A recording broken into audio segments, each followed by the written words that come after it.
গোপন সূত্রে অভিযান চালিয়ে সরকারি বাস থেকে এক পাচারকারী সহ প্রায় 1.5 লক্ষ টাকার জাল নোট উদ্ধার করল গাজল থানার পুলিশ। রবিবার দুপুরে গাজল থানার কদুবাড়ি মোড় এলাকার 34 নম্বর জাতীয় সড়কে অভিযান চালায় পুলিশ। সেখানেই শিলিগুড়িগামী একটা বাসে তল্লাশি চালাতে শুরু করে তদন্তকারী পুলিশ কর্তারা। এরপরই ওই বাসের এক যাত্রীর কাছ থেকে 1,50,500 টাকার জাল নোট উদ্ধার হয়। উদ্ধার হওয়া জাল নোটগুলো সবই 500 টাকার। পুলিশ জানিয়েছে, ধৃতের নাম সাহেদ আলী, তার বাড়ি কালিয়াচক থানার গোলাপগঞ্জ এলাকায়। পায়ের জুতোতে এবং মোজার মধ্যে 500 টাকার নোটগুলো বান্ডিল করে লুকানো ছিল। অভিযুক্ত ওই ব্যক্তি মালদা থেকে সরকারি বাসে চেপে শিলিগুড়ি যাচ্ছিল। তার আগে গোপন সূত্রে খবর আসে গাজল থানার পুলিশের কাছে। এরপরেই অভিযানে নামে পুলিশ। পুলিশ জানিয়েছে, ধৃতকে জিজ্ঞাসাবাদের পর তল্লাশি চালাতেই তার পায়ের জুতো এবং মোজার মধ্যে থেকে নোটগুলো উদ্ধার হয়েছে।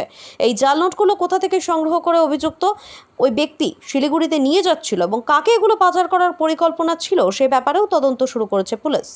Bureau report, RN Bangla.